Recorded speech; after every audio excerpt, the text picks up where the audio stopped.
Welcome back, everybody, to Tulum Magazine. And with us again, we've got Momo, who you met earlier when I interviewed him a few days ago. And I thought it was a missed opportunity and wanted to see if we could do a deep dive on ayahuasca. So thank you, Momo, for joining us again. Thank you. Thank you for having me. And what we're going to do is a little different. We're actually going to use some data and see, what are the most commonly asked questions. And so assume that this is kind of like a one-on-one deep dive on ayahuasca for those who are searching, for those who want to understand a little bit more. And so our most common question is, what is ayahuasca? Well, ayahuasca is she's a beautiful, beautiful live spirit, a very, very sacred plant that has masterful knowledge of all of creation. And, to speak candidly about what she is and not even vaguely, just wonderful knowledge of all of creation. And she helps to heal. She teaches through certain interesting ways. And in essence, she's actually a vine. So the mother ayahuasca lives in a plant called capi, and it's a capi vine. There are many different types of the capi vine. Excuse my beautiful puppies right there. And there's the capi vine, and then there are Ayaruna leaves, which have dimethyltryptamine, which consists of DMT. So the plant spirit of the mother ayahuasca lives in the capi vine, but when you mix the two together, the capi and the chacruna, they make up what you call the ayahuasca brew. The spirit mother uses the DMT to kind of plug you to your super consciousness and then start to work to heal in many different levels through the mental body, the spiritual body, the astral body, then takes you in a past and current life regression, so to speak, and helps you to just kind of get to the root of many things in your system. So she could have many purposes in terms of, what she delivers to you. The medicine kind of always gives you what you need in the moment, not exactly what you, or I'm saying never really exactly what you want. But yeah, she's a wise spirit that, has been in existence for thousands of years, if not since the beginning of creation, and now is rearing its head out of the jungle and helping to raise the frequency of the collective consciousness to people who are called to have an experience. Is ayahuasca safe? Is one of the common questions as well. Yes. Now, of course, with anything that you administer, it requires knowing the amount of dosage to take, knowing, how to service the medicine, and knowing how much the people should receive might be stronger than your system can hold. And then you can really go into a deep process. But yes, ayahuasca is safe. How should people prepare for ayahuasca? The calling to have the experience is of a timely nature, and it kind of trumps even the preparation. I would say the first point in contact is know how to identify if you feel called to have the actual experience. It's okay to be curious about it and, want to go in it for different reasons, but it's something that should be respected and is very sacred, and it's like a portal, so it's very life transformative. So when you do feel like you have the calling, then the preparation requires, or it's recommended, that you follow a certain diet and you follow certain dietary restrictions. At the least 3 days to 2 weeks, no red meat, no alcohol, no drugs, even marijuana. Some different tribes will mix in with it, but it has a way of kind of desensitizing you. So no marijuana. You want to stay away from heavily fried foods or oil, period, for that matter. And, you want to keep your diet clean. You want to eat fruits and vegetables. It's okay to eat, if you're not, vegan or plant-based, it's okay to eat fish. It's okay to eat chicken, but just you want to make sure there's no oil, no salt. And close to your ceremony day, you want to stay away from garlic, onions, citrus, limes, and lemons, just anything of a stimulant nature. Fruits and veggies are good just to keep your diet clean. And then in a mental headspace, you also want to cleanse what you consume.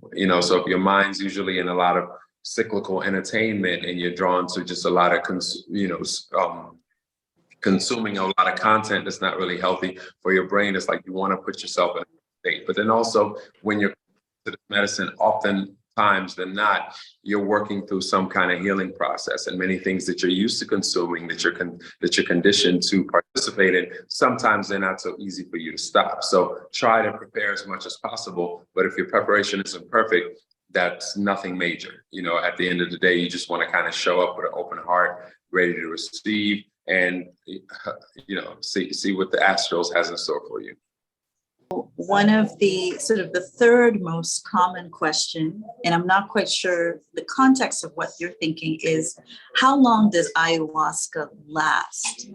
Are they asking maybe how long it lasts in your body, or how long does the ceremony last? Maybe you can address both those questions. The medicine lasts in your system for about 4 hours, 4 to 6. But once you encounter with this medicine, you have this encounter with touching certain parts of yourself that really allow you to feel the essence of what you are as source and what you are on a soul level. It really takes you on a deep dive with self. It stays with you. And, once because the medicine, in essence, just plugging you back by yourself. Even though the process of the ceremony can be 8-9 hours, and the medicine will work strongly in your system between 4 to 6 hours, at the end of the day, once you leave with that experience can be so profound that it could change the whole direction of your life. Or if you receive it and you receive all the insight, but you still kind of follow the mind and the previous programming, it can just kind of around to where you don't fully get to integrate experience. So I always tell people, I always laugh and say, watch the next 6 months of your life once you've had Aya, because it realigns you, heart, mind, and soul, and it realigns your subconscious. So when you're in that state, you are fully in alignment with the road and the path that your life's supposed to take. So naturally, you see doors open, solve. So in my opinion, once you have that, and once she comes into your system, she stays with you. Life even starts to talk to you thereafter. The way we experience life is that, we're this small human specimen within the universe, when in actuality, all this out is in here. I feel like you answered the next question, which was, what does ayahuasca do? Is there anything else you want to add to that? Well, many things. A practical kind of understanding it, even to where you can relate it on people that think scientifically. Once you take the medicine, you go into a 45 minutes or so. And the medicine can take anywhere between 20 minutes to 40 minutes to an hour and a half sometimes to kick in. The best way I would describe, it's different for everybody. The best way I would describe it is the sensation you start to feel is you can feel something scanning your body. Then if the ceremony is being led right by a masterful, taita or shaman, you can feel the force of the spiritual come into the room. Feel this energy super grand. You can feel it within yourself. You can feel it externally. You start to feel like you're even in tandem with like controlling the trees. You start to feel yourself as one with the complete universe. Sometimes you start to go through a frantic situation because you don't know how to receive that, because it's beyond what you're able to comprehend. But in essence, it scans you, heart, mind, body, soul, and it's looking for energy blockages. While it's scanning you, it'll go in your system, it'll settle, then it'll start to mirror your subconscious and it'll start to mirror your mind. Because, your thoughts, you're going to learn the nature of the role they really play, how you experience life. So while it's mirroring your mind, if you're in a beautiful place, sometimes it can show you a tough place, sometimes it can show you that. It can all these things you consume. So imagine it just opening your psyche and just start to pull stuff out.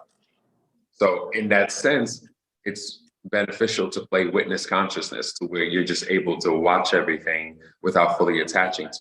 Because our normal way of routine living is if we don't sit in silence enough to really learn how to let our guidance from within guide our lives, we tend to identify with our thoughts and our emotions. If you attach thoughts, then when you think of something, your emotion triggers with it and then you go with it. But then that's where the healing happens, right? Because it brings your attention to certain things. So after that scan and it finds certain energy blockages, it takes you to a process.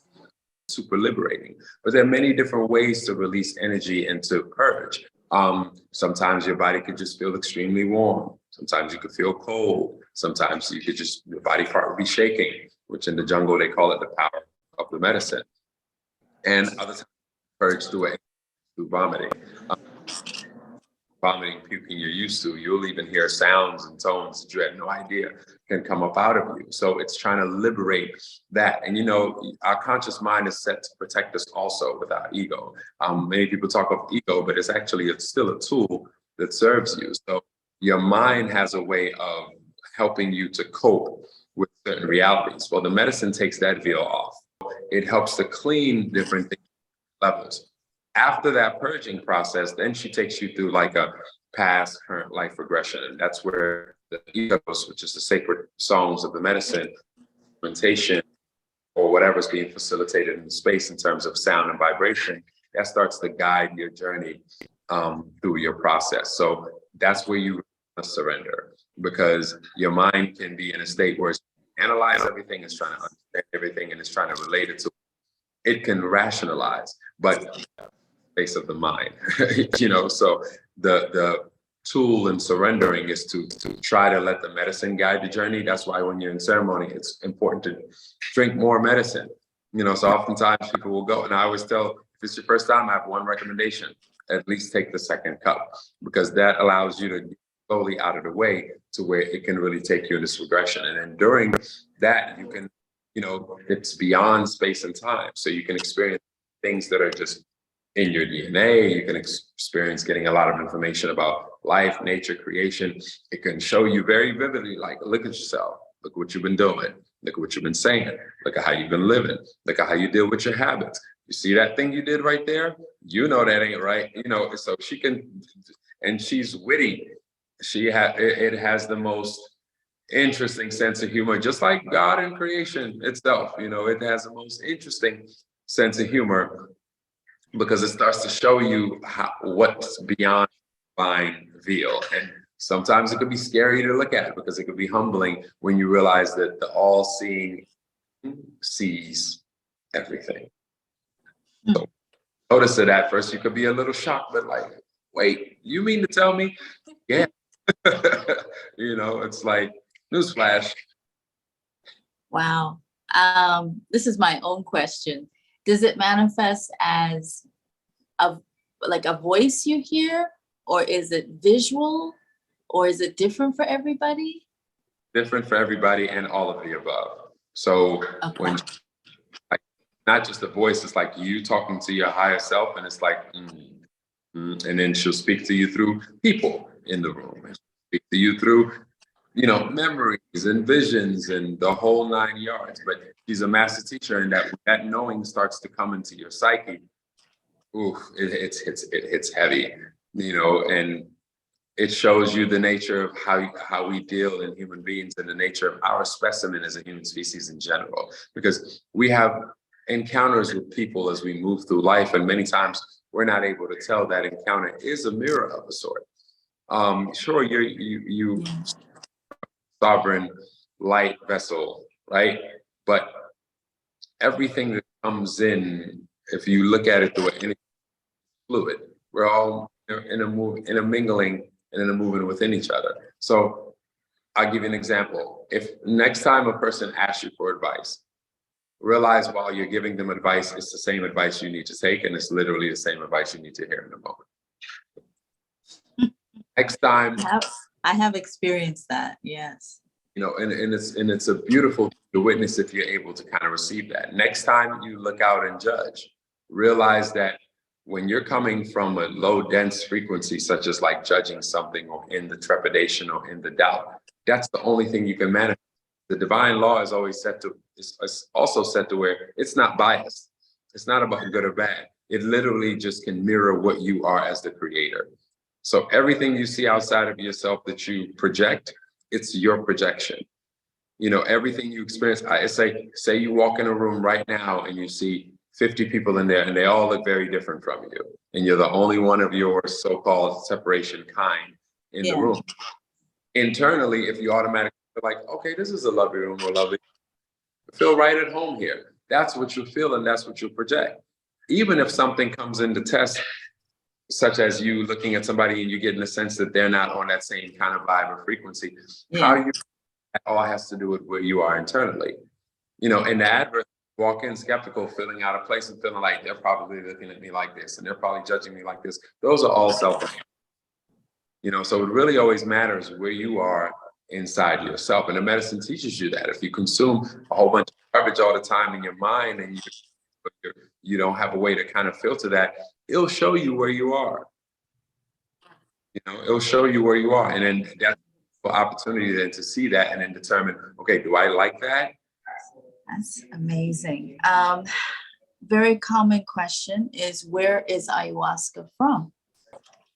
Plant is, you know, according to the story of the Shipibo tribe in the Amazon in Peru, that also facilitate this medicine. The plant's the one that once someone was having a journey with that plant, and it gave them the direction to go into the jungle, go to the specific place, find this copy vine, go to this other place, find this chacruna, brew them together, and then you'll have sort of the ayahuasca. So the Amazon, as far as we know it, but it's there are thousands of master plants around the world. She's just one of them. In my opinion, as far as I know, the most powerful one in terms of just wisdom and experience, but the Amazon mainly.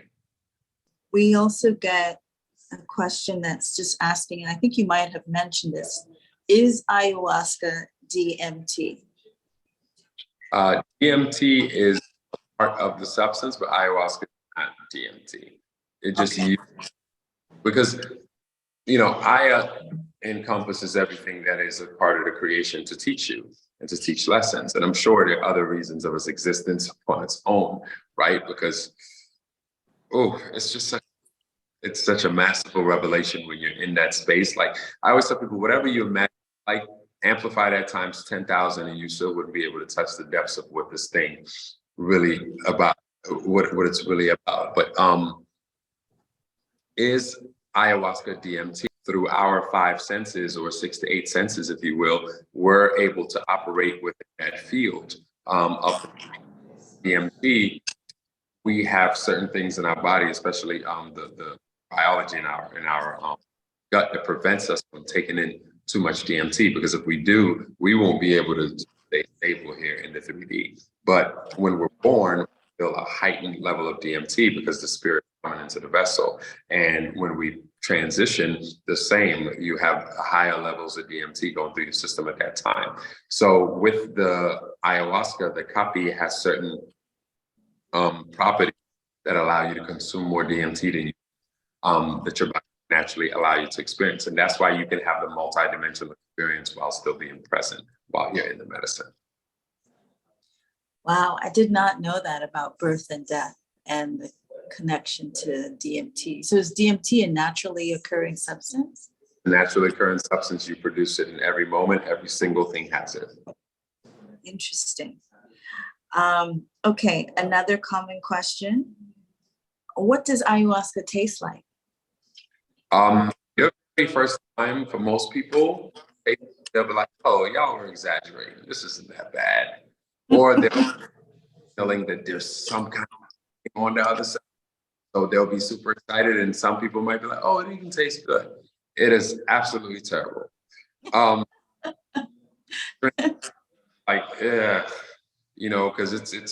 it's just not to a pleasurable taste palate at all. Is it bitter? Is it sweet? Is there anything you can liken it to? A lot of the medicine from like Peru and from Brazil, some of it can be super just smooth, but some of it can be like not so smooth and just brewy. Tastes like, raw coffee with molasses. Then in Colombia they have the yahe, which is a ayahuasca, which is brewed a little thicker sometimes, which tastes like molasses and dates somehow, which can be even a little sweet sometimes. But most of the brew is very bitter, very tart. And I mean, I don't even know if I articulate that. But the more you drink it, even smelling it, close, it's like you kind of Yeah. want to. Is ayahuasca addictive? No, it's work. No, we call it ayahuasca ceremonies, but it's real work, because you have to put yourself in a space to where you surrender and you're vulnerable to not being in control, and you are into diving into the unknown or letting something lead you to the unknown. Now, where people can have a process to where they go and continue to have multiple experiences in medicine over and over and over. Every single time you do the medicine is different. It meets you exactly where you are, and there are way more depths. There's no mastery to the process. There's just more wisdom and more surrender. So the process of, sometimes depending on what stage you are in your journey, you can just be so fascinated by the fact that you can go into that visionary space and see the inner mandalas and see through different realms and all of that, that you can be fascinated with that and sure go into it. But when you're really in, you're diving to the depths of what it's working on within you, it is a master. So it knows ways to give you insight that even if your healing journey is kind of slow pace, to be able to integrate some of the things you learn to live a better, smoother, more aligned life, it will still peel layers just like an onion, and it'll work on you. Think about it. Many different things you're conditioned to that you grow through the experience. It takes years to build a lot of these belief systems and thought patterns and habits. It's not going to be overnight that you can do all of that. So as much as I know someone can take Aya once and never need to do it again, sometimes you might take it once and that was such a wild experience that you're like, I'm ready to walk into that space, because very, it gets rough in there. But people who sit often, they know when you're in there, it's work. A lot of the talk you hear outside of that with people kind of judging, protecting, like, yeah, but some people, they do ceremony after ceremony after ceremony. That's all noise. See, when that's how I love how the divine setup is sacredly protected, because it's like, that's all noise, and when you're on the outside and you're coming from that state of, trepidation, doubt, and judgment and projection, and that's where you'll stay. And then you can entertain yourself with the noise of what you think people are experiencing or not, because something common you hear is, well, most people will tell you, it's like, man, I have who did ayahuasca and it changed their life and they changed for the better and all this. But some people always say,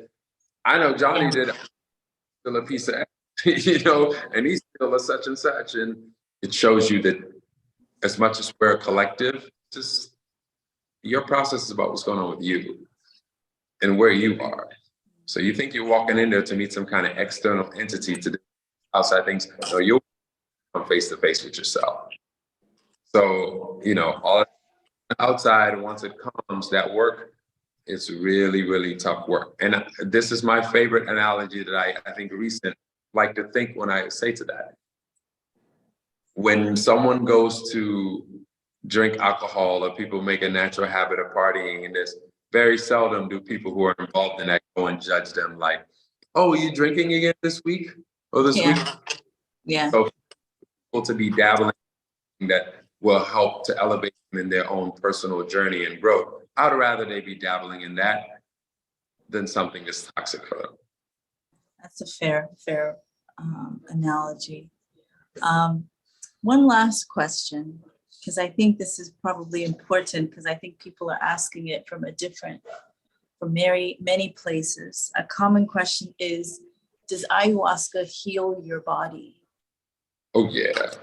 It healed my digestive issues, internal bleeding, many different things. And when I wasn't listening to my body, when my body was telling me like, hey, stop eating red meat, my body was saying, hey, stop drinking alcohol, like for life, So when you don't listen, the message is loud and it gets louder. But when you're in the medicine, they're what we call Dr. C in the medicinal lingo. And no, it heals every different layer and level, but now once it gives you that healing, something about us as humans, sometimes we take things for granted quickly. It's like we yearn for a miracle to happen. And once it happens and it's no longer an issue, we move on to identifying the next thing that's an issue, which is why gratitude is so important in that stance. So does it heal? Understatement. Yes, in short, absolutely. Awesome. Momodou, thank you so much. I feel like you've answered some of the most common questions. I think it'll be super helpful for those who are curious, who might also feel the calling. Thank you. Thank you so much for your time again. Good to see you. All right.